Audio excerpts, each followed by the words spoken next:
Bonjour, vous a-t-on déjà dit que les plantes sont statiques, qu'elles ne bougent pas? Eh bien, sachez que c'est faux. Et aujourd'hui, on va vous le prouver. La question que nous nous posons est donc la suivante. Les plantes sont-elles capables de réaliser un ou des mouvements? Pour répondre à cette question, nous avons réalisé une expérience. Dans 4 boîtes de plexiglas, nous avons placé des morceaux d'essuie-tout, du coton imbibé d'eau et une dizaine de graines de lentilles. Nous les avons ensuite soumises à des conditions de développement différentes. La première recevait de la lumière uniquement à sa droite, la deuxième recevait de la lumière uniquement vers la gauche, la troisième était totalement privée de lumière et la quatrième était exposée à la lumière naturelle. Au bout de 2 semaines, voici les résultats obtenus. Les pouces du témoin sont vertes et droites, celles de la boîte ayant reçu de la lumière à droite sont orientées vers la droite, la boîte ayant reçu de la lumière à gauche, les pouces sont orientés vers la gauche, et celles n'ayant pas reçu de lumière n'ont pas d'orientation et ne sont pas verticales. Nous voyons que les pouces qui reçoivent un minimum de soleil s'orientent vers celui-ci en grandissant et que les pouces qui ne sont pas exposés à celui-ci n'ont pas d'orientation précise. Nous pouvons donc en déduire que les plantes suivent les rayons du soleil en se développant, et donc en conclure que les plantes bougent et grandissent en fonction du soleil. En faisant des recherches, nous avons découvert que ce phénomène porte un nom. Il s'agit du mécanisme de phototropisme. Sachant à présent cela, nous pouvons nous poser d'autres questions. Que se passe-t-il à l'intérieur des plantes pour qu'elles se développent et grandissent en suivant le soleil? Et quels sont les mécanismes utilisés pour les orienter? Pour répondre à la première question, nous avons réalisé une seconde expérience dans laquelle nous avons coupé l'extrémité d'une tige du témoin ainsi que l'extrémité d'une tige de la boîte qui ne reçoit que de la lumière sur sa partie gauche. Au microscope optique, nous avons comparé la taille de ces cellules.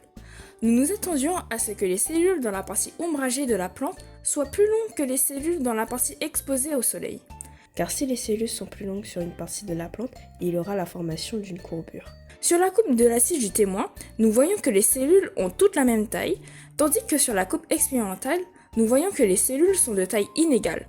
Dans la partie ombragée de la plante, elles sont plus grandes que celles dans la partie exposée au soleil. Dans ce tableau, nous avons comparé les différentes croissances des plantes en fonction de la lumière reçue. Ici, nous voyons que les plantes du témoin mesurent en moyenne 8,7 cm, tandis que celles ayant reçu de la lumière, soit à droite, soit à gauche, mesurent en moyenne 15,4 cm. La différence de taille entre les plantes avec une lumière orientée ne s'explique pas scientifiquement, c'est pour cela que nous avons calculé la moyenne des plantes. Ainsi, les plantes ayant reçu de la lumière venant de la droite, ou de la gauche, connaissent une croissance de 77 supérieure en comparaison du témoin. Mais alors, comment se fait-il que les plantes ayant reçu de la lumière d'un seul côté soient plus grandes que celles qui étaient exposées au soleil?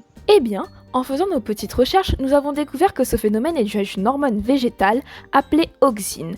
Elle se trouve partout dans la plante, mais à des concentrations différentes. La plus grande concentration d'auxine est située dans les extrémités de la plante où elle y est sécrétée, c'est-à-dire dans les apex et dans les racines.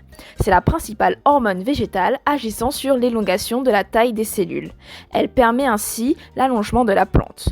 On parle alors d'élongation cellulaire. Nous avons également découvert que l'auxine se concentre vers la partie ombragée de la plante. En faisant cela, elle fait grandir ce côté de la plante. Cette dernière va donc se courber vers la lumière à cause de son poids qui crée un déséquilibre. Les plantes peuvent donc bouger. En effet, elles grandissent en s'orientant vers le soleil et ce phénomène porte un nom, celui du phototropisme. Il est dû à une hormone végétale, donc l'auxine, qui est la principale hormone agissant sur la croissance des plantes et qui est à l'origine de l'élongation cellulaire. Le soleil la dégrade. C'est pour cela qu'elle se concentre à l'opposé de celui-ci, ce qui veut dire que l'hypothèse selon laquelle les plantes le suivent en grandissant est validée. Mais puisque les auxines s'éloignent du soleil, c'est le poids de la tige qui est à l'origine de la courbure de la plante en direction de celui-ci.